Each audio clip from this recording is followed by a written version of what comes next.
It all begins when Luke comes of age and, as is the custom, he's destined to receive a gift from the gods. On the day of the ceremony, his father tells him how excited he and the people are to see what he gets. As the son of a lord, Luke is expected to receive a gift of combat since his parents were gifted with swordsmanship, and his father is known across the land for his gallant acts in battle, which took him from being Viscount to Marquis in a single generation. So after Luke's father says he's counting on Luke, they arrive at the venue and Luke stands before the priest with Rael, his half-brother. While the people whispered about Luke's better chance, being a legitimate son compared to Rael, the priest silenced them and announced that Luke's gift was village building.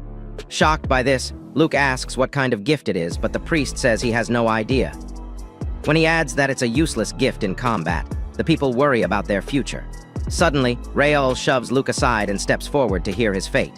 While the people whisper their expectations of the worst, the priest announces that Rael's gift is holy swordsmanship. Hearing this, the people cheer, and Luke's father congratulates Rael while Luke glances at his mother and senses her disappointment. Some moments later, Luke prepares to head out and realizes nobody's coming to see him off since they only attended to him because they thought he was next after his father. However, when the reality hits him, he realizes it's a cold world as he heads to the north, the uninhabited wilderness of his family's domain. He had been tasked with developing a barren land that had been neglected due to its poor soil. Rael wasted no time wielding his power by exiling Luke to put his lame gift to use in the harsh wilds, and wasn't opposed by anyone. So, despite his training, Luke lacks the balls to take any life, making him the glitch in a lineage of warriors. After a week of traveling, the carriage driver announces that they've arrived, and on stepping out, Luke realizes the place is worse than he'd heard. On checking out the land, he realizes there's a vast forest and a huge mountain range, which seem like danger zones, inhabited by creatures from Stranger Things. Just when he wonders how he's supposed to deal with all of that alone, Milia, his maid, steps out and encourages him. However, when she points out that he's not as glum as she expected, Luke says it's no use. As the carriage heads off, Luke asks Milia if she really wants to stay, and in response, she says she swore an oath to serve him till the end. Impressed, Luke smiles, feeling good to know someone cares, while Milia drools, thinking of her weird attraction to the dude.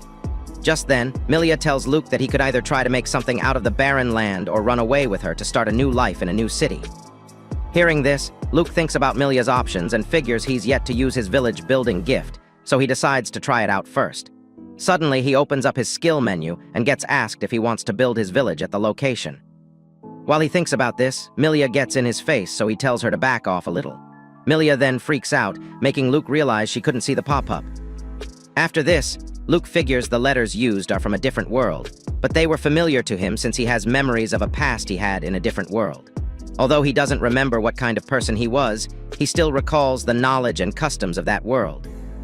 After this, Luke chooses to build his village, and suddenly, the land around them levels out.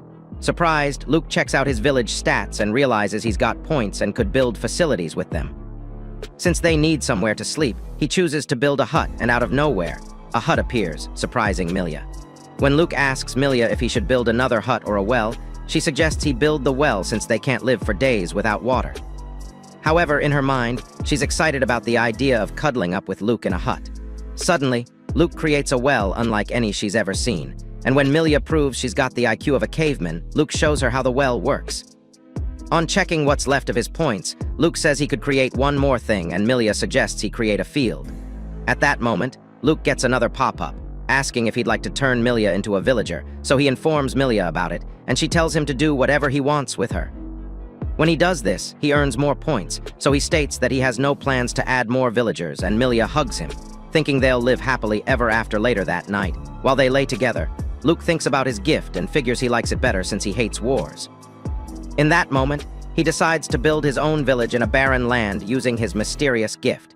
Just then, he feels the sheets rustling around him as Milia moves closer to him and sniffs him while feeling like she's in heaven. The next morning, while Milia squeezes the life out of Luke, he figures he has to make another hut. When Milia rises, she states that it's a maid's duty to wake up before their master, but Luke tells her she's not a maid anymore. Despite this, Milia insists she must do her best to support the village head as a villager.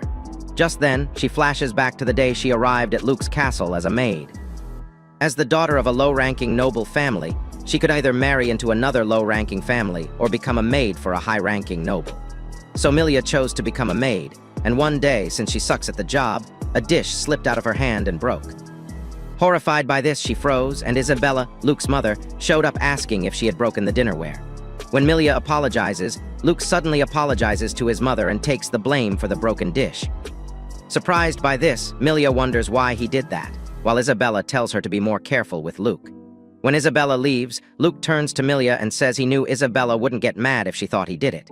Ever since then, the little dude has stolen Milia's heart. Meanwhile, in Bajrata's domain, a neighboring town to Luke's home, Selin informs her father that she's leaving home. Surprised, her father asks if she's in her right senses, and Selin says she won't let him force her into a marriage for political convenience. In addition to this, Selin says she could deal with Luke being her husband-to-be, but can't stand a twisted idiot like Rayal. When her father tries to convince her to look at the big picture, Selin says she'd rather die and dashes out of the house. Just then, some makeshift guards try to stop her, but she gives them a deathly stare and tells them to move aside if they don't want to end up in a world of hurt. Back in the barren lands, Luke announces that he has gotten more points and can make a field. Hearing this, Milia points out that field work is hectic, but Luke says he wants to try to do what he can with his own hands since it's his village. While she watches Luke work, Milia gets weak in her knees and literally falls for him. Later, after the day's work, Luke takes a bath outdoors and hears some weird sounds from nearby bushes. While he thinks of building some defense structures, Milia secretly rubs one off while enjoying the view. The next day, Luke builds a watchtower, and in the subsequent days, he makes a plaster wall from earth.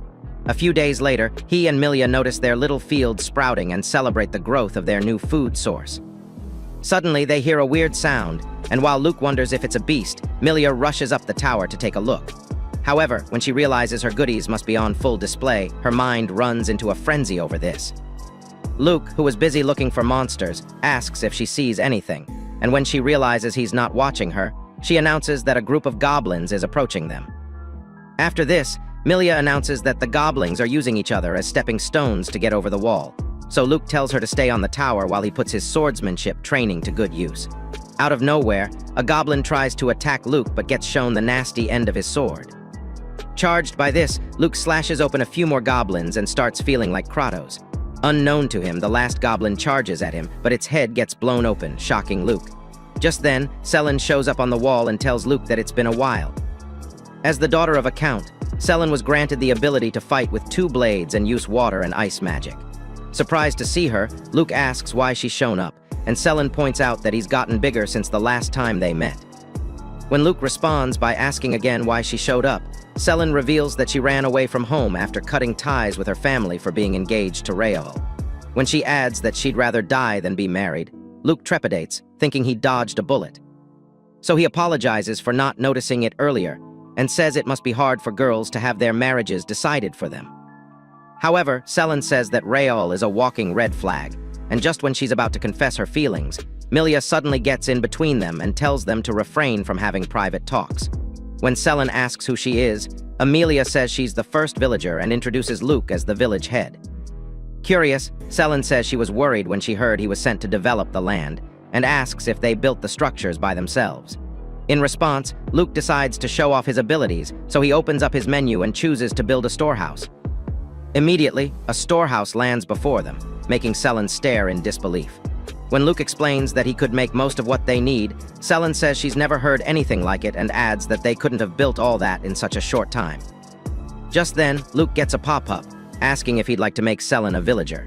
However, since he thinks she's too good to live in a place like that, he swipes it off and tells Selin that his family won't stay quiet about the broken engagement. Compared to Luke's family, Selin's family lacks military strength, so the marriage between the families benefits both families. Unbothered, Selin says that Luke's family won't waste their time getting angry at her family. However, Luke still thinks Selin must be valuable to her family for her combat skills, but Selin interrupts his thoughts by saying she's fine since she was supposed to marry him in the first place.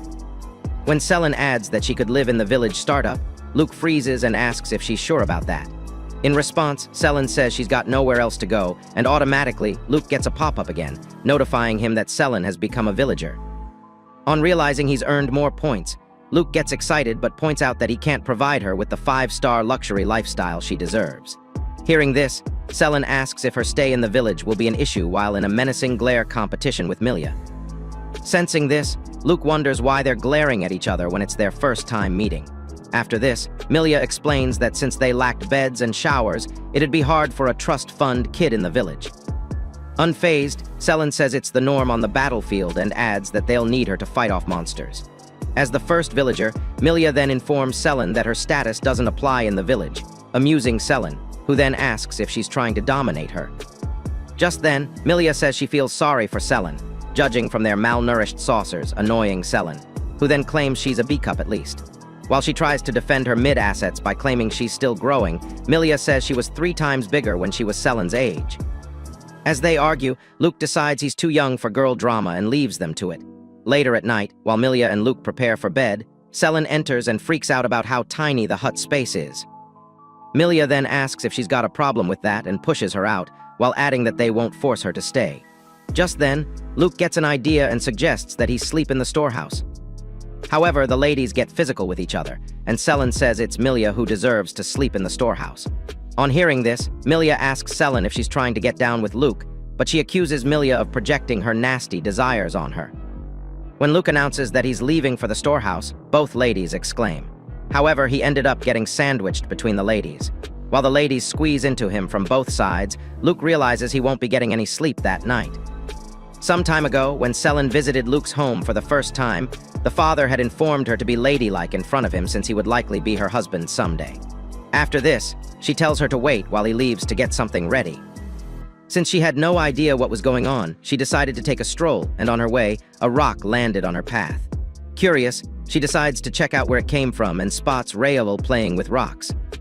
When she wonders if he's Luke, she realizes there's some other boy tied to a tree who Raoul was using as target practice. Suddenly, she dashes out, asking what he's doing.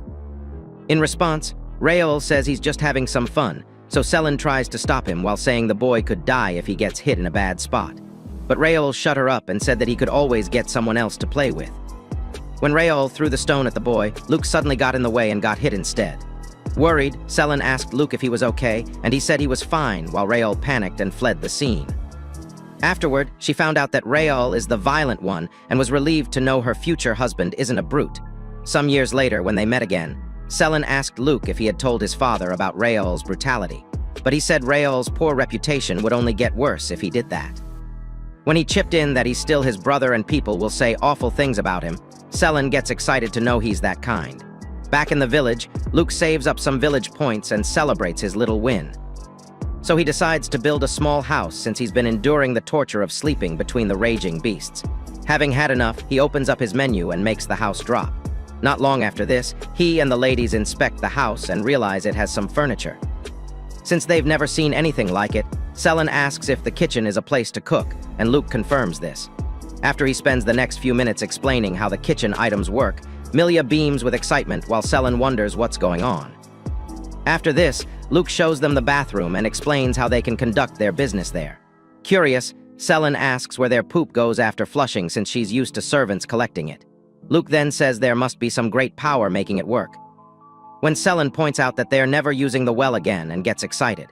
For no reason, the ladies get in each other's throats again, so Luke adds that they can now sleep separately since there are 2 rooms, shocking the ladies. Milya then says she can't share a room with Selen, and for the first time they see eye to eye. Just then, Luke realizes his suffering isn't ending anytime soon, so he decides they'll sleep together, but plans to take the floor while they take turns on the bed. However, at night, when he gets sandwiched between the ladies again, he asks why they have to sleep like that, and Milya says she can't have him sleeping on the floor. Eventually, they agreed to keep Luke squeezed in between them, making him realize his new condition is worse than it was at the hut. A month later, while Luke thinks of how long it's been since he started his village, Selen drops a boar and announces that she hunted it in the forest. Luke then asks if it's safe to go there, and she assures him that it is, as long as they don't go too deep into monster territory. Luke then checks out the boar, and Selen says she can preserve the meat using her magic. On spotting Milya nearby, Selen flaunts her achievement and annoys Milya, who then calls her a battle-crazed idiot who can't cook, let alone butcher meat. To prove herself, Selen gets to work slashing the meat like she's on a vendetta. Suddenly, she stops and asks the others if they can hear some voices. Immediately, Luke climbs the watchtower and spots a group of people outside the village. He then states that they don't pose any threats, since they are mostly women and children who look exhausted. In addition to this, Luke says that they might be refugees from a recent battle he heard about, and decides he can't ignore them. Some moments later, someone from the group says she has no idea a village was out in the wastelands, and Luke explains that it was founded recently. When he introduces himself as the village leader, Burlet, the group leader hides his surprise and introduces himself. Luke then spots the bony lines on his chest and figures they've been starved for long, so he offers them a drink from his well, and the people thank him. After this, Luke shows them how the well works, and they are wowed since they've never seen anything like it. While they take turns drinking, Luke creates another well, and when they see it, they wonder if it's been there before, but rush to get a drink regardless. Some moments later, Luke tells Milia to get the boar while Burlet narrates that they left their village after most of the men were drafted, and the older folk stayed back, insisting they'd only be an extra burden. Hearing this, Luke points out that the village doesn't have enough food since their crops aren't ready to be harvested yet.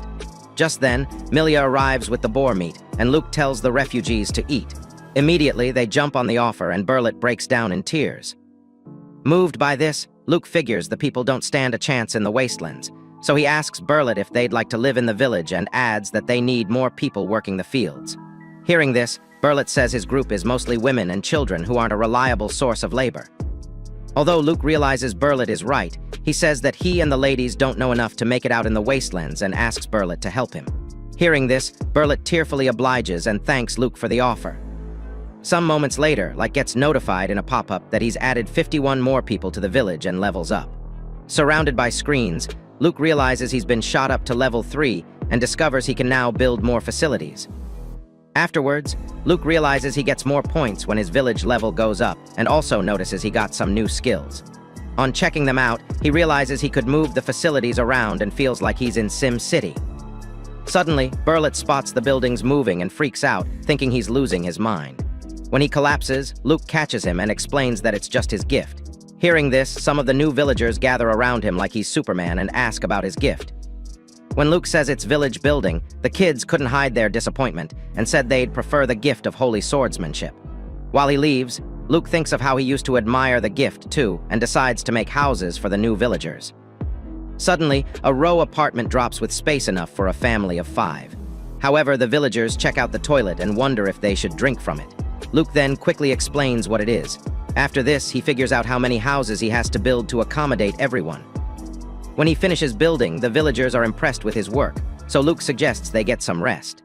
After this, Luke decides to try out his assess villager skill, so he tries it out on Barlat, one of the new villagers, and gets a pop-up showing his personal information. However, when Luke tries to get rid of it to avoid invading his privacy, he realizes the guy has a gift, so he asks Barlat about his gift, but Barlat laughs it off, saying he has no gift since there's no church to give out blessings. Meanwhile, Luke wonders if that's the gift he'd get if he received a blessing. Later, when Luke tells Milia and Selen about his people-reading ability, Selen suggests he tries it out on her. So Luke tries it out and realizes that Selen has a high village loyalty and is best suited for a general. Curious, Selen asks what village loyalty means, and Luke explains that villagers with low loyalty are prone to committing crimes. So, Selen suggests they assess everyone since the village needs some manpower to keep it running. When Selen suggests that Milia get checked too, Milia fakes composure and asks if Luke can read minds with his skills. However, when Selen asks what she's hiding, Milia flees, saying Luke's too young to find out. Afterwards, Luke asks Burlet some questions about his personal information to check if his assessment is correct. Just then, Burlet introduces Barlat as his brother, and Luke figures it's the guy with the gift. Barlat then introduces his family to Luke and thanks him for all he's done.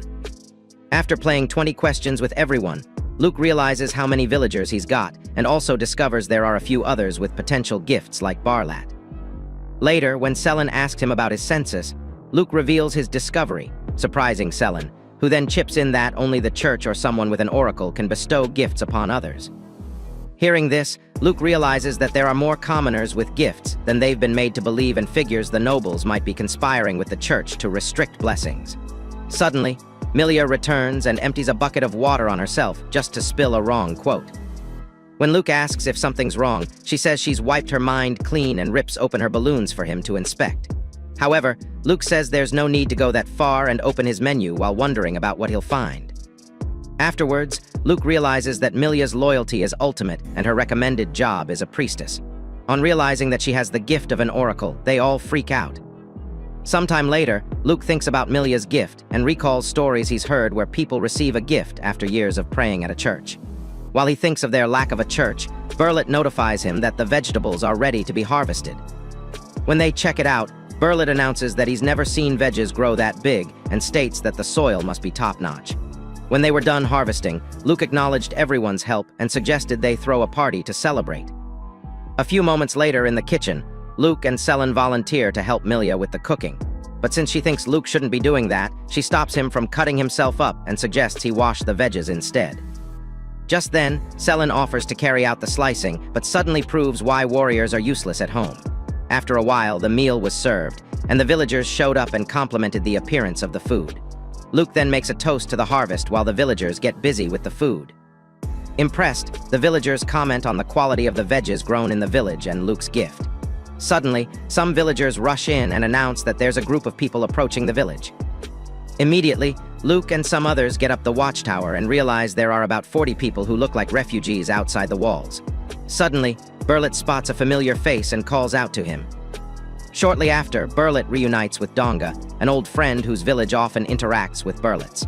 While the villagers reunite with familiar faces, Donga reveals that they fled their villages because they were helpless. When he commends Burlet for settling in the wastelands, Luke joins them, and Burlet introduces him as the village head who took them in some day before. Hearing this, Donga points out that he doesn't fit the profile, but when Luke introduces himself, Donga reciprocates. After this, Luke suggests they join the party and help themselves to some food, but when they hesitate, Luke insists. A few days later, the men were looking better and were harvesting crops when Luke visited the fields. Donga's group had decided to stay at the village too. So Luke checks out the new village stats and realizes they now have 97 villagers. He then creates more houses and fields to accommodate the people. Like Burlet's group, Donga's group was mostly women and children, but 4 of them had potential gifts. Just when Luke feels good about the village's growth, someone in the watchtower announces that another group, who might be refugees, is approaching the village. So Luke asks him how many there are, and the watchman announces that there are about 70 people, shocking Luke. Afterwards, Luke thinks about the number and realizes he wasn't scared when Burlet and his group came. However, now that they've got quite the number and more on the way, Luke figures it'd be too easy to welcome them with open arms, and he'd put everyone's life in jeopardy if he fails to take responsibility. When Burlet interrupts Luke's thoughts, Selen bluntly says the village has no room for more refugees and adds that taking them in would only end up badly for the village. After this, Selen tells Luke that there's a limit to how many people he can look after since not everyone will be as cooperative as the previous group. She then offers to go speak to the refugees, but when Luke tries to stop her, Donga and Burlet tell them to chill out and let them handle it. As they leave to get it sorted, Milia pats Luke on the shoulder and tells him to do what he thinks is right since she'll be there to back him up. Hearing this, Selen protests while Luke ponders it and figures Selen is right. However, he says he'll regret it later if he turns the people away and promises to do his best to make it work without causing trouble for anyone. When he asks them to back him up if things go south, his companions are surprised. So Donga and Burlet say it's no trouble since they've depended on him for so much, while Milia blushes from how cute he looks. Selen then tries to get her to be calm while Burlet assures Luke that there's enough food for everyone. Shortly after, Luke welcomes Leon and his caravan, who then become villagers. Because of this, the village levels up and Luke gains a new skill called Facility Upgrade. With the extra village space, Luke decides to move things around and make more facilities to accommodate the people. Since the village area doubled every time the village doubled, Luke wonders how big the village can get. Afterwards, he realizes that he could now build a church, so he considers the potential benefits of building a church and decides it's better to have one.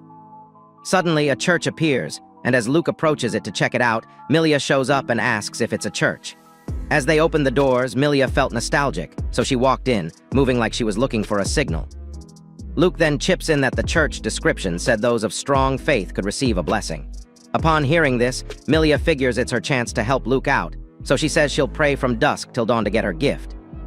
Luke then tells her not to overdo it and takes his leave while Milia gets busy talking to the gods. Some moments later, Luke puts his new facility upgrade skill to use and improves a few facilities around the village. Some days later, Milia was still holed up in the church, so Luke checked on her, wondering if she was okay. Just then, he spots her praying and glowing differently. On spotting him, Milia spreads her arms and hugs him, claiming she got the oracle gift.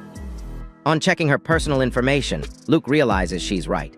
So Milia thanks him for providing a church while Selen watches with disgust from the entrance. Seeing Milia try to smother Luke with her melons, Selen questions the choice of the gods. Some moments later, Luke meets with some villagers, and when they ask why they were summoned, he reveals that they all have the potential to receive a gift. Surprised, Barlat comments that he's from a long line of farmers since he thought only nobles could receive gifts. In response, Luke explains that although some families are more likely to receive gifts, their status doesn't really matter. In addition, he suggests they try giving them their gifts, and not long after this, Milia bestows upon Barlat the gift of swordsmanship. Suddenly, Barlat feels different, and some ladies nearby suggest they make him a blade out of wood. However, Luke hands Barlat his sword, saying it'll be more useful in his hands.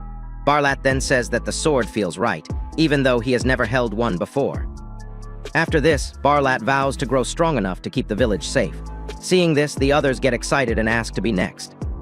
Sometime later, while Barlat spars with some other villager, Burlet points out that the swordsmen are already at work, and Luke chips in that they're improving really fast. While he watches them spar, Luke understands why his father wanted him to receive the holy swordsmanship. Just then, Selen commends the improvement of the swordsmen and promises to take them along on her next hunting trip. Excited, the men call her teacher, surprising Luke, who then complains that he's the same age as Selen. Amused, Barlat explains that Selen has proved herself to be strong. Suddenly, Luke gets swarmed by some ladies who then try to convince him that it's cool being the village head. After treating him like a chihuahua, they announce that they're leaving to make lunch.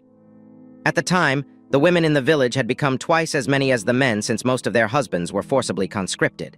So Luke felt good to see the ladies smiling, but wished they'd regard him like Selen. Some moments later, the watchman informs Luke that they've got 10 more refugees approaching the village. When he checks them out, he notices they were bruised all over and wonders why they look terrified. So Luke asks what happened to them, and the refugees narrate that they were attacked by a gang of thieves but managed to escape. However, a few lost their lives while many others were dragged off somewhere. Hearing this, Selen insinuates that they might have brought trouble with them, so the refugees apologize, saying they were scared. When they confess that the thieves might have followed them, Luke exclaims meanwhile, Bar, a member of the gang of thieves, beats himself up for letting his guard down. His job was to abduct refugees and sell them to slave traders, but some of the goods ran away because he slipped up. While he's out searching for them, he arrives on a hill and is surprised to find a village down the hill. On looking closer, he realizes there are mostly women and children in the village, so he decides he'll take it down and get himself promoted. The gang of thieves was good at the job because they communicated through telepathy, so Bar notifies his gang that he has found the refugees. In the village, Luke gets a ping and points out that he has a weird feeling that something is wrong. When Selen asks him about it, Luke gets a pop-up, showing the presence of an intruder in the village and wonders if it's the gang of thieves. Selen then asks if there's anything else on the map, and Luke reveals that there's only one intruder who's probably scouting the village. Shortly after in the fields, Luke and Selen search for the intruder in silence while Barlat and a few others hide around to help. Just then, Selen points out that the intruder is concealing his presence and tells Luke to stand back since they don't know where he'll come from. Suddenly, Luke points to the exact spot where Bar is hiding, making him dash out, wondering how Luke found him. However, when he realizes they're young, he tries to attack them, but Selen freezes him up. Some minutes later, in a cell, Bar freaks out while his gang tries to communicate with him.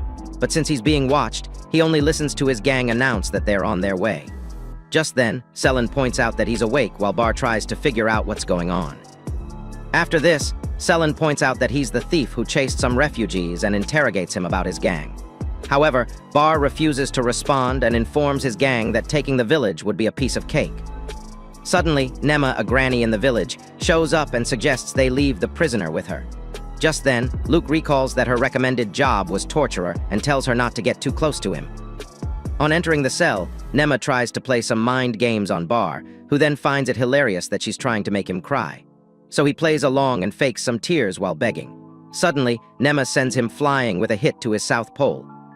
While Bar floats to heaven, Nema gives an evil look and assures Bar that he'll recall his mother's tears when she's done with him. While she gets to work on Bar, Nema tells Luke to go get ready for battle, and at the same time, the gang of thieves arrives near the village. On the hill, one of the thieves tries to communicate with Bar through telepathy but fails, so he informs his comrade that he couldn't get in touch with Bar. In response, the other guy points out that Bar has a track record for being useless. Annoyed, the boss stomps the ground and tells them to quit yapping.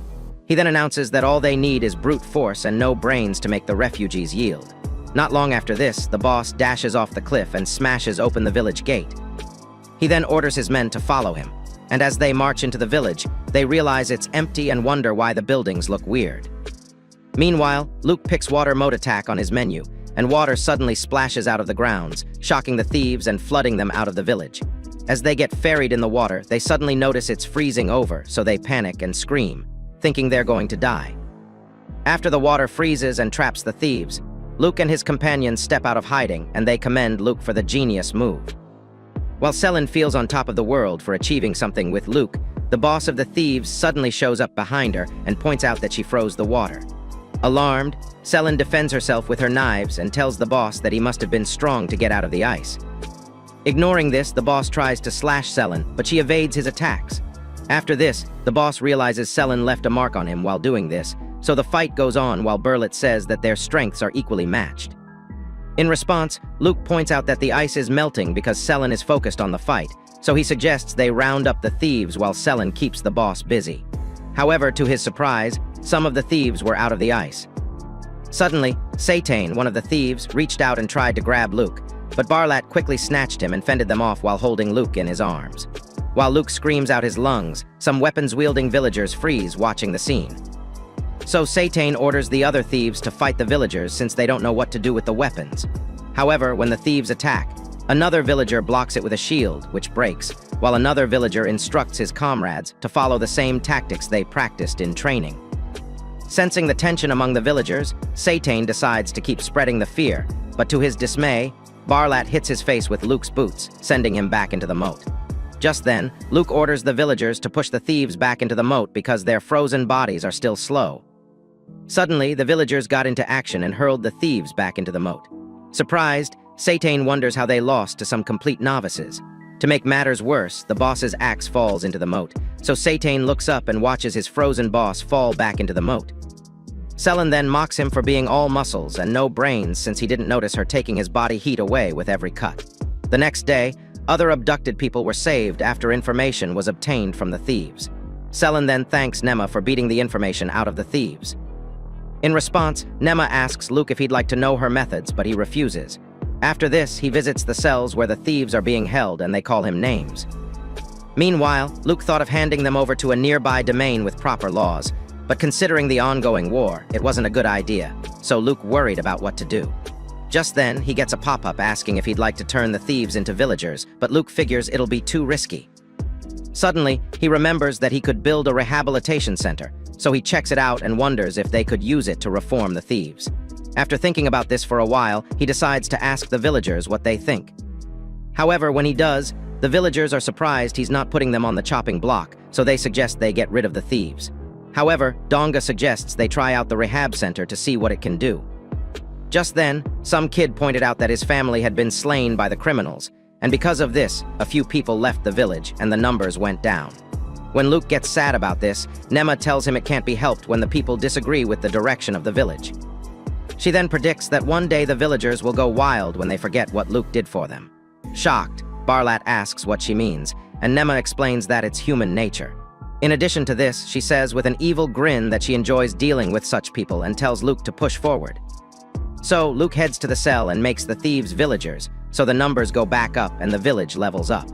Sometime later, Luke creates the rehabilitation center and has 5 obedient-looking thieves put in there first. He then puts Nema in charge of the rehabilitation, hoping that it will solve the problems with the thieves.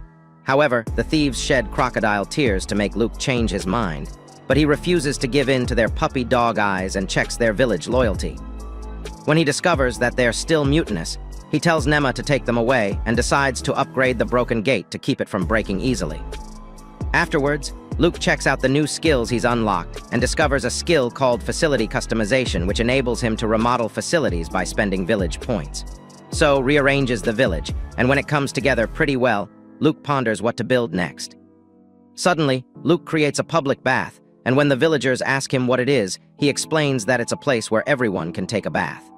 Afterwards, he tells them where the men and ladies are meant to go, and the villagers ask if they can start using it. A few moments later, Luke heads out to the field and finds Selin and Barlat sparring with wooden swords. On spotting Luke, Selin whacks Barlat in the face to impress him and breaks the wooden sword in the process. Seeing this, Gort, another villager, points out that it's the last one since they don't have any more swords or weapons. When he adds that they've been planning to explore farther to find better things for weapons, Luke asks if they have weapons for the exploration, and Selin points out that the thieves didn't have nice weapons on them, except the boss's axe, which no one could use. While they try to figure out a solution, Luke thinks about it too and realizes that all his gift lets him make our facilities. So, while he racks his brains for answers, Barlat tells him they've been to the forest plenty of times and advises him to use his gift for himself. In addition, Barlat points to Luke's matchbox house and says he should have built a bigger one before making a bath house. When Luke says it'd be a waste of points, Gort chips in that it must be inconvenient sleeping on a bed with two others. However, some other villagers show up and disagree with him. After thanking Luke for the bath, Lando tells them to think of the fun things that could go on when trying to share a toilet and bath with two baddies. Suddenly, everyone sees Luke in a different light, so he quickly upgrades the house to a medium-sized crib. Later, when he and the ladies check out the new house, the ladies sob while Luke smiles since they now have bigger beds. Unsatisfied, Milia says she'll sleep with Luke on his bed while Selin protests. So, Luke suggests that they both share a bed while he sleeps on a single-size bed. Hearing this, the ladies break down, wailing, but Luke ignores them and wonders what to do next with his facility customization. He then heads to the stone wall and creates some stairs behind it to help their defense against attacks. While he makes holes in the stone wall to make embrasures, Donga shows up and asks what the space is for. In response, Luke says he figures they could strike back from the holes if they were ever under attack. Just then, Donga points out that it's too easy to reach the village from the outside, so Luke worries he might need to do something about the lack of weapons. Suddenly, he gets an idea and realizes that he could alter the part of a wooden house using facility customization. So he heads to the house and makes the wood longer. After this, he fabricates a wooden sword out of the wood and realizes it needs a few improvements. Just then, Luke discovers he couldn't customize the sword once it was detached from the building, so he tries again and completes the sword before detaching it. Seeing it worked and didn't cost many points, Luke tests his fabrication by swinging it around, but it snaps. So he realizes it's so fragile and decides to make it from a sturdier material. Shortly after, he arrives at the cell, and the inmates call him names while banging the bars. Meanwhile, Luke observes that the bar doesn't budge despite this, so he decides to fabricate his weapons from the bars. Suddenly, a new bar appears, scaring the inmates, who then wonder where the bar came from. So, Luke gets to work fabricating while the prisoners watch like cavemen at a mirror exhibition. After wondering what he'd use for the hilt, Luke decides to try out a bunch of combinations and leaves the cells as the gobsmacked inmates watch. A few moments later, Selin and Barlat watch in amazement as Luke shows them the swords and explains how he made them. So, Selin tosses one of the swords to Barlat, who then catches it, and they spar with the swords. After a few minutes of clashing swords, Selin comments that the swords are perfect and hurries off to inform the others about it. Just then, Nema shows up and presents the reformed inmates, surprising Luke, who then checks their village loyalty and realizes it's now high. While he cluelessly stares at the men standing before him, Nema tells the men to do whatever Luke tells them to, and when they respond, Luke thinks they look like different people. Suddenly, the men get on their knees and pledge their allegiance to him. Curious, Luke asks Nema what she did to turn them into dummies, and she reveals that her guidance came in handy. In addition to this, Nema states that the inmates became docile the moment they were put in the facility. As she turns to leave, Nema tells Luke to send her some men with guts next, while the men pester Luke for orders. But since Luke doesn't trust them yet, he wonders what to do with them, and when he spots Barlat training nearby, he asks them to go help him out. Afterwards, Nema continues with the rehab while the hunters keep an eye on the rehabilitated ones. One day, when Luke and Nema visit the cell to get more thieves rehabilitated, he suddenly hears a voice in his head. On looking around, he realizes it's one of the inmates communicating to him through telepathy. Just then, the Satan introduces himself and reveals that he's from a well-known merchant family who kicked him out when something went wrong. Because of this, he became a thief to survive. In addition to this, Satan says he never fully became a thief since he only had to do it to get by. Hearing this, Luke figures it must be why he has a gift since gifts are mostly restricted to nobles. But when Satan whines, begging to be released, Luke checks his loyalty and realizes he's still mutinous. Despite Satan's efforts to feign innocence, Luke insists he must be lying.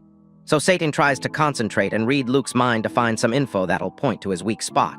But to his dismay, Milia rushes in to check on Luke, so he reads her mind instead. On discovering her thoughts, Satan freaks out and points out that Millia is a nasty woman. In response, Millia accuses him of being rude, but when Nema points out that Satan could read minds, Millia nominates him for rehabilitation. So Nema drags him along while he protests, saying Millia is more dangerous than he is. After they leave, Luke asks Millia what she was thinking, but she says it's nothing. Luke then points out that Satan looked really shocked, so Millia explains that it might be because she was thinking about cleaning the toilets later. On hearing this, Luke says that he must have been surprised because he has never seen the toilets. Afterwards, Luke realizes something feels off and approaches some villagers to ask them what was wrong. In response, they explain that Selen and the hunting team aren't back yet. Suddenly, a girl from the crowd says that it's the curse of Almiraj, confusing Luke, who then asks what she's talking about. The Almiraj is a frequently hunted giant, aggressive rabbit that grows large with a sharp horn. Since Luke is familiar with this, he wonders if it has any magical powers. Just then, the girl presents a couple of Almiraj balls to Luke, who then asks why she has them. In response, the girl explains that in the previous week, when the hunters came back with an Almiraj as usual, she looked at it and felt a shiver run down her spine. The Almiraj, which was supposed to be dead, then stared at the balls she held, so she checked them out. But to her surprise, the Almiraj lets out an awful screech and comes back to life. Hearing this, Barlat chips in that the Almiraj could have been unconscious and was awakened by the smell of the balls, but the girl freaks out and flings the balls at them while claiming the balls are cursed. After this, Barlet explains that the scent could be on the hunters too, if they helped with the butchering of the meat. When he points out that the hunting team doesn't stand a chance against a pack of Almiraj, Luke suddenly feels a chill, so he announces that they need to go help. Just then, the watchman in the tower calls their attention to something outside the walls. On checking it out, Barlet states that they might also be in danger, but Luke comments that it's not a pack of Almiraj. While they stare at two large structures and wonder what it is, the girl presents the balls to them again. Just then, they realize an odd entity has come to the village, so Luke tells Barlat to get everyone to safety while he buys them some time. However, Gort suggests they throw the thieves at it and see if they've truly been reformed. Just then, Selen shows up and asks why everyone is in panic mode. Surprised, Barlat asks if she's okay and points out that they just saw a huge creature approaching the village. Just then, the entire hunting team arrives, and Selen explains that they hunted a couple of orcs. Since the orcs are ill-tempered creatures capable of laying waste to a village, their meat is rare and considered a luxury food item. When the orcs are laid down, the villagers touch their bodies and ask how long it'll take for them to get a taste of it. Just then, Millia announces that she'll start preparing it right away, so the cooking team gears up. After several hours of cooking, the food is served, and the villagers dig in. On the first bite, one of the villagers throws a tantrum while claiming it tastes so good, and before long, others taste it and overreact too. Shortly after, Luke spots the girl with the ball rumors and asks if she doesn't like meat, but she points out that she was wrong about the curse. Hearing this, Millia comments on the girl's love for balls and announces that her dish is ready. When Millia shows up with a dish of orcish balls, the girl freaks out and comments that they're huge. Millia then suggests she give them a try, and the other ladies show up, curious about it too. While the little girl feasts on the balls, Luke and Barlat watch, surprised. A few minutes later, another dish made from orc parts arrives, and the ladies devour the meat while the guys cringe. Some months later, Luke comments that it's getting chilly, and Barlat responds by saying they should get ready for winter. Just then, Burlet arrives with some guys and announces that they've been thinking of taking a trip home since they've been concerned about their parents. Hearing this, Luke suggests they bring them to the village since there's plenty of room, but Burlet says they won't fare well on the trip. When Selen offers to help, Barlet says he's worried about their parents too, and suggests they could be their guards. However, Selen states that the entire hunting team can't go, so she begs Luke to let them help. Suddenly, the reformed thieves show up asking to be used as shields or decoys. Despite this, Luke says he doesn't trust them enough to let them out yet, but Selen weighs in on their behalf and adds that she'll beat them up if they misbehave. Not long after this, they leave the village, and Luke waves them off at the gate while saying he doesn't trust the thieves. A few days later, Luke moves a few things around the village, and when he's done, the village looks perfect with 2 layers of stone walls and living space for the ex-convicts. Luke then explains to his companions that it would help the former thieves work the fields and defend the village. Seeing this, Satan and the other reformed thieves thank Luke for his kindness and request that he leave them to watch the wilds for any danger. In addition to this, Satan says he can always report to Luke with his telepathy if he finds anything. Impressed by this, the villagers comment on how cool his abilities are, and when someone asks how he ended up as a thief with such a gift, Satan narrates that his people didn't think his gift was handy since he gets to read minds. From the moment he received the gift, he heard the priest's thoughts and realized he's a nutjob with a cassock. With his gift, Satan discovered people are not who they pretend to be, including his parents, who secretly made plans to get rid of him. Because of this, he ran away and met the boss and his gang of thieves, who saw the value in his gift. In response, someone points out that his hard life doesn't give him the right to harm people, and Satan admits to knowing this.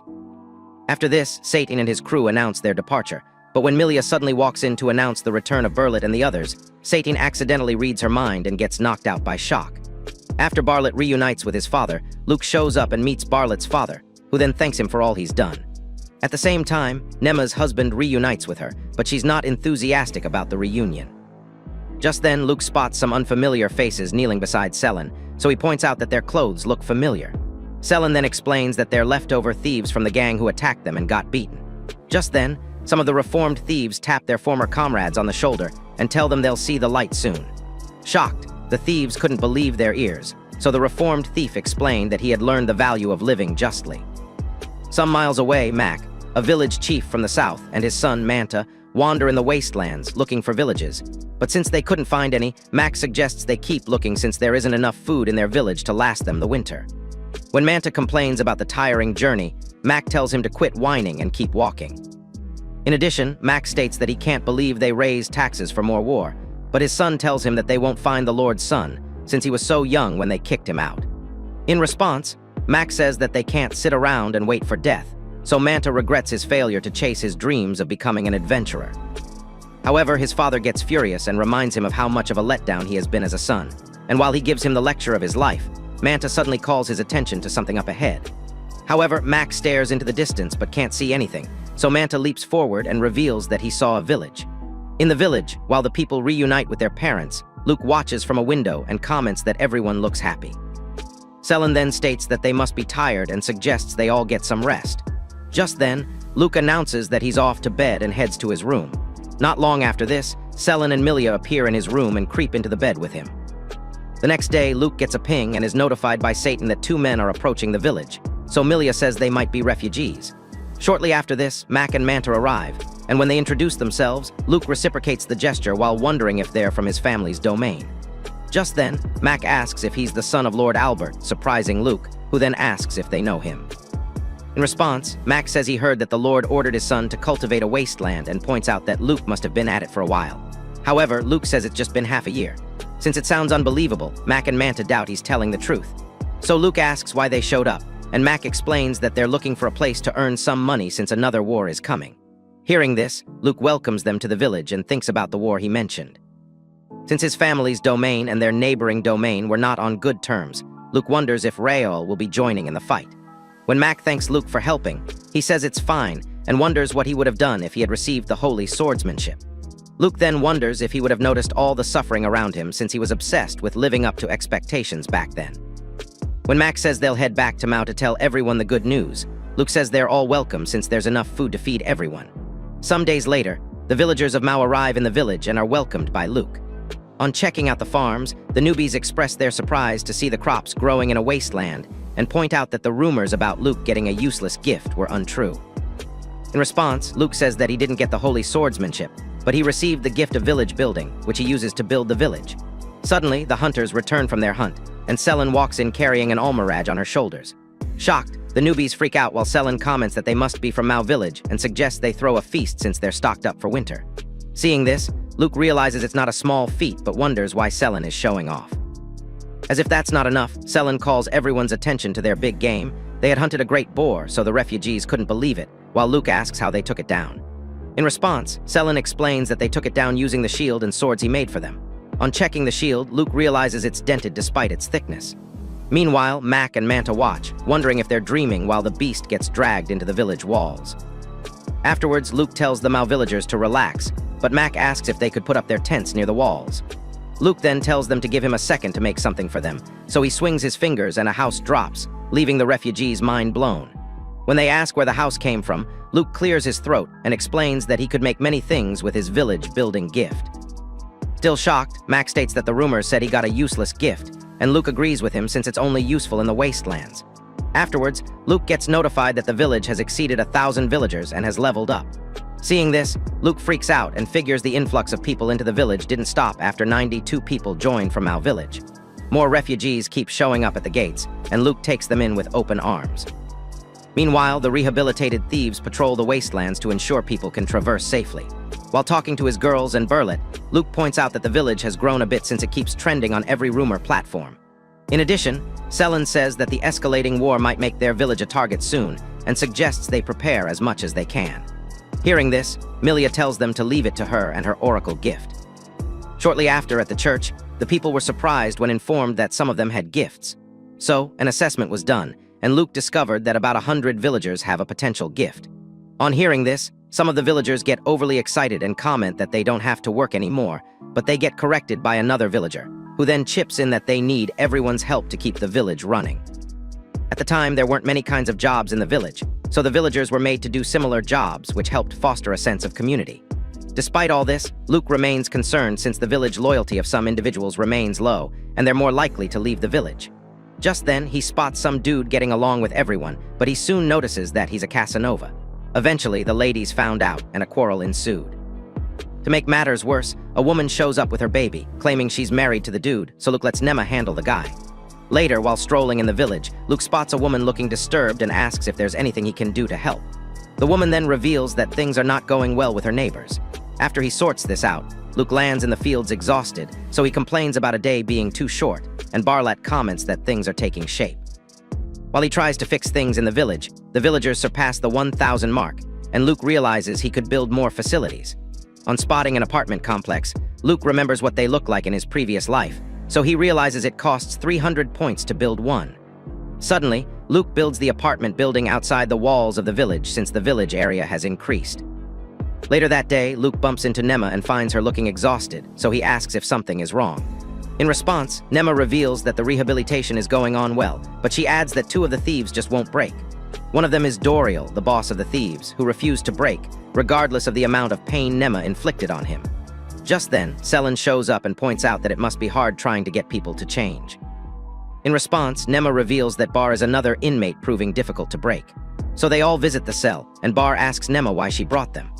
Annoyed by this, Nema hits his mouth, threatening to send him to an early grave, but to their surprise, Bar makes a weird sound.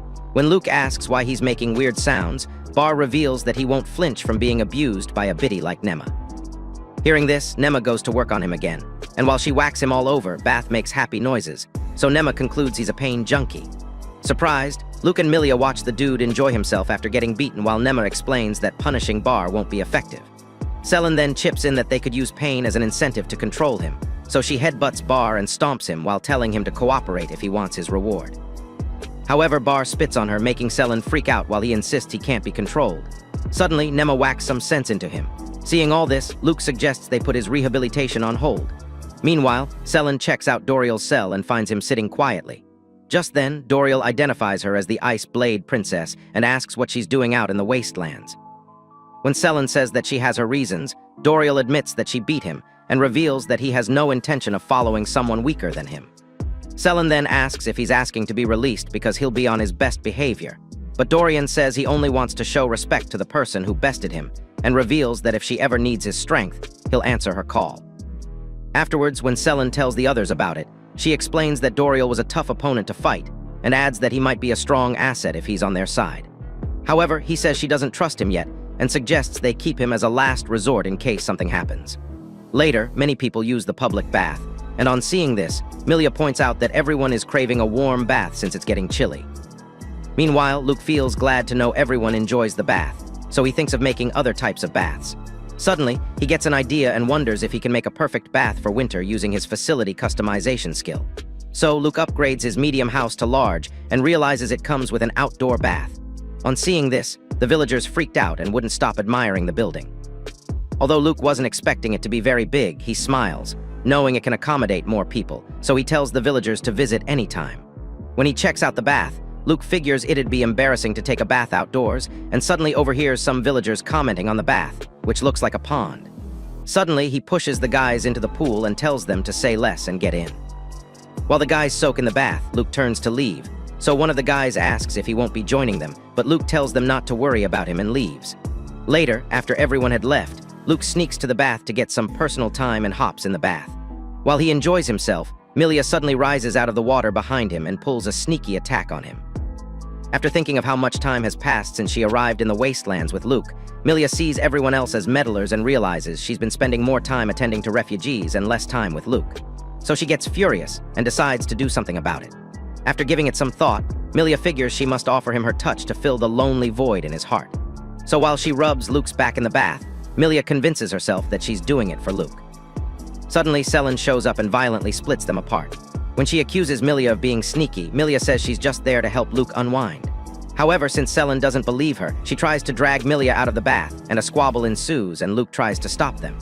When they didn't listen to him, Luke screamed and told them to quit fooling around in the bath, shocking the ladies.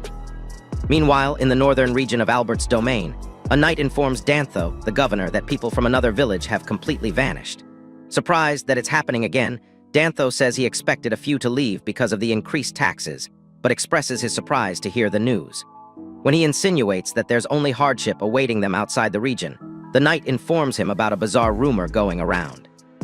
Curious, Dantho asks about it, and the knight reveals that there's a village in the northern wastelands which promises its people safety, comfort, and plenty to eat. Hearing this, Dantho points out that it's an obvious trap since the wastelands aren't remotely livable. However, when he thinks about it, Dantho realizes why the idea might be appealing to the people, so he orders the knight to look into it while offering to go with him if need be. Sometime later, Luke gets notified that a suspicious group was observing the village, so he asks if they're more migrants, but Satan reveals that they're possibly scouts. Just then, Selen asks Luke if something is wrong, and he reveals the situation. Hearing this, someone asks if they're foes, while another suggests they get ready. However, Luke says since they've all gotten stronger, they won't let the intruders start a fight with them easily. A few days later, the knight and Dantho arrive at the gates of the village and are shocked at the sophisticated build. When the knight asks how such a settlement was built in no time, Dantho comments that the village can easily be called a city. The guards then ask what business they have with the village, so Dantho introduces himself and requests to speak to the village head. Suddenly, the gates were rolled up, and they were invited in. Seeing how easy that was, Dantho figures it must be a trap, but his knight assures him that he's safe. On entering the village, Dantho couldn't believe it when he saw the produce of their crops, and marveled when he spotted wheat growing out of season. While he racks his brains, wondering how it's possible to have all that, Dantho realizes the rumors were true. A few moments later, Dantho meets with Luke, who then introduces himself. On seeing him, Dantho became sure he was the boy he had once met long ago at the capital. While he stands before the skeleton of the great boar, Dantho bows to pay his respects, while his knights freak out at the sight of the skeleton. While the knights wonder if the villagers picked the bones somewhere, someone screams about how delicious the hunted great boar tastes. Impressed by their feat, the hunting team beamed with smiles while watching their guests' reaction. At the same time, Luke and the governor stare at each other in an awkward silence. In Albert's domains, there are over 20 governors who rule over lands taken through war. Dantho is one of those who were allowed to keep serving because he pledged his allegiance to Albert's domain. Just then, Dantho apologizes for his belated greetings, but says he doesn't need to. After wondering if Dantho knows that he was banished to the wastelands, Luke figures they might be interacting in the future, since Dantho's region is close by. So, Luke announces that they've prepared a feast in his honor and suggests they enjoy their time in the village. As they strolled along the streets, Dantho spotted the apartment building and asked what it was. In response, Luke explains that it's where the villagers live. After this, Dantho points out that it's very clean in the village, and Luke explains that they do their best to keep it clean and hygienic. Shortly after, Dantho spots the bathhouse and asks what it is. In response, Luke explains that although each household has their baths, most of the villagers like to take a dip in the spacious bathhouse. Curious, Dantho asks Luke how he managed to build so much in such little time, and he reveals that he built the village with his village-building gift. When Dantho wonders what that is and states that it must be why he was sent to the wastelands, Luke reveals that he only became aware of his ability after he was sent to the wastelands. In addition to this, Luke reveals that his father doesn't know about the gift's true power. On hearing this, Dantho says he understands, and some moments later, while they feast, he adds that he never expected such a grand welcome for a surprise visit. Afterwards, Milia announces that they'll be having some swordsmanship for entertainment, so the hunting team steps out while Dantho asks if they're the ones who hunted the great boar. When Luke confirms this, the performance begins with the hunters clashing swords, and he crowd cheering for them. Suddenly, a lady with magical gifts showed off her abilities while Luke worried, since he didn't want to bring up anything related to the church. Meanwhile, Dantho and his knights were shocked to see they had people with magic too. Afterwards, Luke shows his guests to their residence, and Dantho thanks him for the hospitality. Later, when Dantho asks his knight what he makes of the village, the knight reveals that it's odd and apologizes for assuming they could protect the governor if there was any danger. In addition to this, the knight explains that they wouldn't stand a chance against the villagers if things had gone wrong. Just then, Dantho reveals that he saw a church and wonders how Luke got the villagers to receive the blessing without a priest, since all priests are under the control of the church.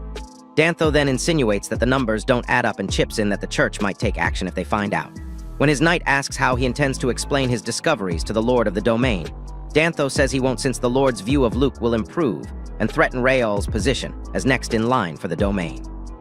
After this, Dantho states that he has always done as he's told and has turned a blind eye to his people's suffering. So he wonders if there's another way. Meanwhile, Satan eavesdrops on the conversation and relates it to Luke, who then expresses his relief while Selen comments that the governor might not step out of the wastelands again. The next day, Luke meets with the governor, and after they exchange pleasantries, Dantho thanks Luke for accepting the migrants from his domain while explaining that his citizens have suffered from his inactions. Dantho then asks Luke if he minds selling some food to them in exchange for supplies, since they're broke. Luke then says that they still lack a few things as a new village and takes the offer. After they shake hands, Dantho promises to dispatch some of his best men from the Merchants Guild. As they head out of the village, Luke realizes he should create a road where carriages can pass when the merchants arrive, so he quickly makes a paved road. Some days later, while Luke and the others work on the farms, someone announces that the hunter has returned. But when he sees only Barlet and a few others, he asks about Selen, and Barlet reveals that she's still in the forest. In addition to this, he explains that they encountered some injured elves and escorted them back to their village. Upon hearing this, some idiot reveals that he heard elven women are stunning and wonders if they'd pay them back in kind for the favor. However, he gets smacked by Barlat, who reveals that elves avoid humans because they've been abused for their beauty before. So Luke asks for details about what happened, and Barlet narrates how they were hunting as usual and heard someone yelling inside the forest. When they checked it out, they found the elves fighting for their lives against mad grizzlies. However, since many of the elves were injured, they decided to join the fight and escort them back to their village. Just then, some elves arrive and identify Luke, who was pretty gobsmacked to see them. While the boys whisper about their looks, Philia reveals she came in place of the tribe's chief to express their gratitude. After she introduces herself, Selen tells the guys to quit starring and apologizes to Philia, who then says it's fine. Afterwards, Philia says that she can't believe there's a village in the wasteland since she thought nothing could grow there. Luke then decides to show them around, but some fun-starved dude suggests he show them to the bath first. Suddenly, everyone scolds him for thinking with his magnum. However, since Philia stinks, Selen suggests they visit the bath first and tells Philia that humans take dips in cool water during summer. When they arrive at the public bath, Philia takes off her gear while her comrades point out that they're letting down their guard. However, Philia says they would have been dead if the humans wanted to harm them. A few moments later, Luke shows Philia where the men's bath is and adds that Selen will show her where the women's bath is. Suddenly, Philia slips out of her clothes while Milia covers Luke's eyes. Selen then tells her there's a room for changing, but Philia doesn't care, so she asks what's next and heads into the men's bath, where Donga is chilling. On spotting her, Donga screams and throws things at her while calling her names. Drawn by the commotion, other guys rush in and find Philia with her assets on display. When Selen tries to get the guys out, they insist they're in the men's bath. Just then, a male elf tries to get in the bath with Donga but gets told to wash himself first. At that moment, Nema walks in and asks if she should give the offenders a good spanking, but Luke refuses since they're guests. Meanwhile, Philia wonders why there's so much drama over a bath, so Selen suggests she get dressed. Later at Luke's house, Philia enjoys her bath in the outdoor bath and comments on how intriguing it feels. While Luke feels good about the elves who enjoyed the bath, some of them walk by without clothes, and Milia saves Luke from being brain-fried by the sight. Who do you think is hotter between Milia and Philia? Let us know in the comments below. Also, if you like more awesome videos like this, don't forget to like this video and subscribe to our channel. Thanks for watching.